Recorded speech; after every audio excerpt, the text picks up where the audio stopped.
Hi പ്രിയപ്പെട്ട കേട്ടറ്റ് ഉദ്യോഗാർത്ഥികളെ, നമ്മൾ എക്സാമൊക്കെ കഴിഞ്ഞു. അതിൻ്റെ answer key, provisional answer key ഒക്കെ വന്നു. നിങ്ങൾ സൈറ്റ് എടുത്താൽ അതിൻ്റെ താഴ്ഭാഗത്ത് കാണാം കാറ്റഗറി 1, കാറ്റഗറി 2, കാറ്റഗറി 3, കാറ്റഗറി 4. ഇത് നമ്മൾ കഴിഞ്ഞ വീഡിയോയിൽ കാണിച്ചിരുന്നു. ഇതിൻ്റെ താഴ്ഭാഗത്ത് നിങ്ങൾ നോക്കൂ, കേട്ടറ്റ് നവംബർ 2024 കംപ്ലൈൻറ്റ് ഫോം. ഇവിടെ 2 ഫോമുകളുണ്ട്. നിങ്ങൾ ഡൗൺലോഡ് ചെയ്താൽ ഒന്നാമത്തെ ഓർഡർ, രണ്ടാമത്തത് അതിൻ്റെ ഫോം.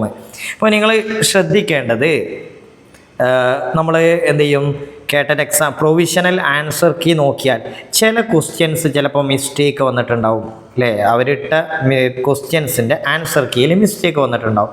അപ്പം നമുക്കത് എന്ത് ചെയ്യാം, ചാലഞ്ച് ചെയ്യാം. അതിന് വേണ്ടിയിട്ടാണ് നിങ്ങൾ ഇതിൻ്റെ ഓർഡർ ഒന്ന് വായിച്ച് നോക്കൂ. ഇതാണ് പരീക്ഷാ ഭവൻ നൽകിയ ഓർഡർ, അറിയിപ്പ് എന്ന് പറഞ്ഞിട്ട്. ഇവിടെ നോക്കൂ, കേട്ടറ്റ് നവംബർ 2024 കാറ്റഗറി 1, 2, 3, 4 പരീക്ഷയുടെ താൽക്കാലിക ഉത്തര സൂചിക പരീക്ഷാർത്ഥികൾക്ക് പരിശോധിക്കുന്നതിന് വേണ്ടി പരീക്ഷാ ഭവൻ്റെ വെബ്സൈറ്റിൽ പ്രസിദ്ധീകരിച്ചിട്ടുണ്ട്. അപ്പോൾ ഈ ആൻസർ കീ ഒരു ഫൈനലാണെന്ന് ഒരിക്കലും നമ്മൾ തീരുമാനിക്കരുത്. കാരണം ചില ക്വസ്റ്റ്യൻ ചിലപ്പം എന്ത് ചെയ്യും, എന്തെങ്കിലും മിസ്റ്റേക്ക് ഉണ്ടെങ്കിൽ അത് നമ്മൾ ആ ഒരു സമയത്തിനുള്ളിൽ തന്നെ തീർക്കണം.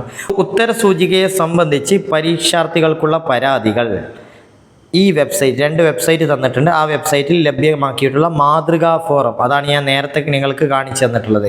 നമ്മൾ ഇപ്പോൾ ഓർഡർ അറിയിപ്പില്ലേ, അതിൻ്റെ തൊട്ടു അടുത്ത് നിങ്ങൾ ശ്രദ്ധിച്ചോ, അതാ കണ്ടോ ഫോം എന്ന് പറഞ്ഞില്ലേ, ഇതാണ് ആ ഫോം. അപ്പോൾ അവിടെ എന്ത് ചെയ്യുക, ആ മാതൃകാ ഫോറത്തിൽ സമർപ്പിക്കാവുന്നതാണ്. പരാതിയോടൊപ്പം പരാതിയെ സാധൂകരിക്കുന്ന രേഖകൾ സഹിതം നിശ്ചിത മാതൃകയുള്ള അപേക്ഷകൾ 7/2/2025, അതായത് ഫെബ്രുവരി 7 ഇന്ന് 31, നാളെ 1. അപ്പോൾ എന്ത് ചെയ്യാം, ദിവസമുണ്ട്, ശനിയാഴ്ച വൈകുന്നേരം 5 മണിക്ക് മുമ്പായി നേരിട്ടോ തപാൽ മാർഗമോ സെക്രട്ടറി പരീക്ഷാ ഭവൻ, പൂജപ്പുര, തിരുവനന്തപുരം എന്ന വിലാസത്തിൽ ലഭ്യമാക്കേണ്ടതാണ്. വൈകി ലഭിക്കുന്നതും, ശ്രദ്ധിക്കണേ, വൈകി ലഭിക്കുന്നതും നിശ്ചിത മാതൃകയിൽ അല്ലാത്തതുമായ പരാതികൾ യാതൊരു കാരണവശാലും സ്വീകരിക്കുന്നില്ല. നമ്മൾ ശ്രദ്ധിക്കേണ്ടത്, നമ്മൾ കറക്റ്റ് എഴുതിയ ആൻസർ ശരിയാണെന്ന് നമുക്ക് ഉറപ്പുണ്ടെങ്കിൽ അതിനൊരു ആധികാരിക രേഖ വേണം. അങ്ങനെയുള്ള പുസ്തകങ്ങളോ അല്ലേ, അങ്ങനെ ഇതുമായി ബന്ധപ്പെട്ട പുസ്തകങ്ങളൊക്കെ ഉണ്ടാവും. ഏതെങ്കിലും ഗൈഡൊന്നും എടുത്തിട്ട് കാര്യം ഉണ്ടാവില്ല. അതിൻ്റെ ഒറിജിനൽ ടെക്സ്റ്റ് നമ്മൾ എന്ത് ചെയ്യാം, അത് ആ രൂപത്തിൽ തന്നെ കൊടുക്കണം. അപ്പോൾ അതിൻ്റെ കൂടെ എന്ത് ചെയ്യണം, ഈ ഭാഗങ്ങളുടെ ഫോട്ടോ കണ്ടോ, പരാതികൾ അയക്കുന്ന ഫോർമാറ്റ് ഷീറ്റിൽ ഒരു കാറ്റഗറി, അതുപോലെ ഒരു പാർട്ട് എന്നിവയിലെ പരാതി മാത്രമേ ഉൾക്കൊള്ളിക്കാവൂ. അതായത് 1 ഒരു കാറ്റഗറി 1 ആണെങ്കിൽ അതിൻ്റെ ഇതും അതുപോലെ അതിലുള്ള തന്നെ ഏത് പാർട്ട് എന്നിവ മാത്രമേ ഉൾക്കൊള്ളിക്കാൻ പാടുള്ളൂ. അപ്പോൾ വ്യത്യസ്ത കാറ്റഗറികൾക്കും പ്രസ്തുത കാറ്റഗറികളിലെ പാർട്ടുകൾക്കും, ഇപ്പോൾ കാറ്റഗറി 1 തന്നെ പാർട്ട് 1 പാർട്ട് 2 മിസ്റ്റേക്ക് ഉണ്ടെങ്കിൽ പാർട്ട് 1 എന്ത് ചെയ്യുക, ഒരു ഫോർമാറ്റ് ഷീറ്റ് എടുക്കുക. മറ്റൊരു ഫോർമാറ്റ് ഷീറ്റിലാണ് എന്ത് ചെയ്യേണ്ടത്, കാറ്റഗറി 1 തന്നെ രണ്ടാമത്തെ പാർട്ടിന് വേണ്ടിയിട്ട് ചെയ്യേണ്ടത്. ഓക്കെ, അപ്പോൾ ഇവിടെ ഫോം ഒന്ന് നമുക്ക് നോക്കാം. ഫോം നോക്കൂ, dated November 2024 format for complaints regarding provisional answer key. ഇവിടെ നിങ്ങൾ നോക്കൂ, ആദ്യം നെയിം ഓഫ് ദ കാറ്റഗറി, കാറ്റഗറിയുടെ നെയിമിലെ കാറ്റഗറി 1 ആണെങ്കിൽ കാറ്റഗറി 1, അതുപോലെ തന്നെ പാർട്ട് ആൻഡ് സബ്ജക്റ്റ്, ഏത് പാർട്ടാണ്. പാർട്ട് നമുക്കറിയാം, ഇപ്പോൾ കാറ്റഗറി 2 എടുക്കാമെന്ന് വിചാരിക്കുക. അതിൽ പാർട്ട് 1 എന്തായിരിക്കും, പെഡഗോഗി ഉള്ളൊരു ഭാഗമായിരിക്കും. പിന്നെ അതിൽ സോഷ്യൽ സയൻസ് ഒക്കെ വേണം.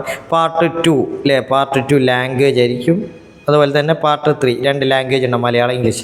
ഇതുപോലെ ഏത് പാർട്ടാണെന്ന് നമുക്ക് ചോദിച്ചിട്ടുള്ളത്. പാർട്ട് 1 ആണെങ്കിൽ പാർട്ട് 1, പാർട്ട് 2 ആണെങ്കിൽ പാർട്ട് 2 എന്ന് എഴുതാം. Okay, clear. ഓക്കെ, 2 ആണെങ്കിൽ 2. പിന്നെ ക്വസ്റ്റ്യൻ പേപ്പർ കോഡ്, ഞാനിതൊന്ന് കാണിച്ചു തരാം. നമുക്കതിൻ്റെ ഒരു മോഡൽ കാണാം. അതായത് കാറ്റഗറി ഫസ്റ്റ് ചോദിച്ചു, കാറ്റഗറി കണ്ടോ, കാറ്റഗറി ഇവിടെ കാണാം, ക്വസ്റ്റ്യൻ പേപ്പറിൻ്റെ അവിടെ കാണാം കാറ്റഗറി 2.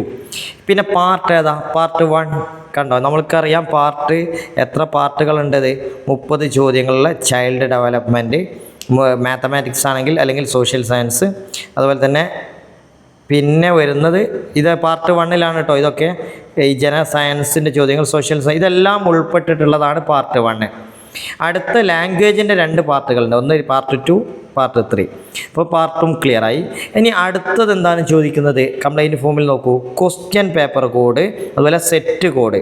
നിങ്ങൾ നോക്കൂ, ക്വസ്റ്റ്യൻ പേപ്പർ കോഡ് ഇവിടെ നിങ്ങൾ കാണാൻ പറ്റുക ഈ സൈഡിൽ കണ്ടോ ക്വസ്റ്റ്യൻ പേപ്പർ കോഡ് ഇവിടെ 601. അതുപോലെ തന്നെ സെറ്റ് കോഡ് കണ്ടോ നമ്പർ C ഇതാണ് അവിടെ നിങ്ങൾ ആഡ് ചെയ്യേണ്ടത്. ഇപ്പോൾ ക്വസ്റ്റ്യൻ പേപ്പർ ഏതാണ് 601, സെറ്റ് കോഡ് എത്രയാണ് C. അപ്പോൾ ഇത് പൂർത്തിയായാൽ പിന്നെ നമുക്ക് എന്ത് ചെയ്യാം, നമ്മളുടെ ക്വസ്റ്റ്യൻസ് നിങ്ങൾ എന്ത് ചെയ്യണം, ക്വസ്റ്റ്യൻസ് അപ്പോൾ ആദ്യം സീരിയൽ നമ്പർ കൊടുക്കുക. ക്വസ്റ്റ്യൻ നമ്പർ 5 ആണെങ്കിൽ 5 പ്രൊവിഷണൽ ആൻസർ കീയിൽ ഏതാ ഓപ്ഷൻ A കൊടുത്തു. പക്ഷേ നിങ്ങളുടെ കറക്റ്റ് ആൻസർ നിങ്ങളുടെ അഭിപ്രായത്തിൽ അത് B ആണെങ്കിൽ ഇങ്ങനെ ചെയ്യാം. പിന്നെ ചെയ്യേണ്ടത് സപ്പോർട്ടിംഗ് ഡോക്യുമെൻറ്റ്സ് എൻക്ലോസ് ചെയ്യണം. സപ്പോർട്ടിംഗ് ഡോക്യുമെൻറ്റ്സ് എങ്ങനെയാണ് എൻക്ലോസ് ചെയ്യുക, അതായത് നിങ്ങൾ എന്തൊക്കെയാണ് ഇവിടെ എഴുതണം, എന്നിട്ട് ഇതിൻ്റെ കൂടെ തന്നെ ആ ഡോക്യുമെൻറ്റ്സിൻ്റെ ഒരു ഫോട്ടോസ്റ്റാറ്റൊക്കെ എടുത്തിട്ട് ബാക്കിൽ കൂടെ തന്നെ കൊടുക്കേണ്ടതാണ്. അതിൽ നമ്മൾ എഴുതണം കൃത്യമായിട്ട് ഇത് എന്താണെന്ന് അതിനാണ് ഇവിടെ കൊടുത്തത്, എന്താണ്, ഏത് പുസ്തകമാണ്, എത്രാമത്തെ പേജാണ്, കൃത്യമായിട്ട് അവിടെ രേഖപ്പെടുത്തണം. എന്നിട്ട് place, date, signature, name, roll number, address ഇത്രയും ആയാൽ എന്ത് ചെയ്യും, അത് പൂർണ്ണമാകും.